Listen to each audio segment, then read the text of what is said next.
আর আমি শ্রাবণী।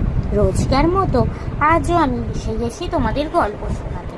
আজকে আমি তোমাদের লেখক হুমায়ুন আহমেদ মহাশয় লেখা একটি ছোট গল্প, যার নাম হিমুর বিয়ে, এটি শোনাবার চেষ্টা করব।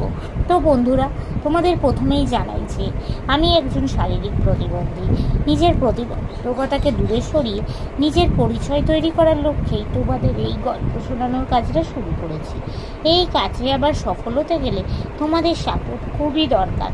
তাই আমি তোমাদের রিকোয়েস্ট করছি, প্লিজ প্লিজ তোমরা আমার বলা গল্পগুলো স্কিপ না করে গিয়ে পুরোটা শোনো। আমার চ্যানেলটা সাবস্ক্রাইব করো, ভালো লাগলে লাইক করো, কমেন্ট করো ও একটু শেয়ার করে দাও। আর এখনও অবধি যেসব বন্ধুরা আমার চ্যানেলটা সাবস্ক্রাইব করেছো তাদেরকে অনেক অনেক ধন্যবাদ জানালাম। তো চলো তোমাদের আজকের গল্পটা শোনাই।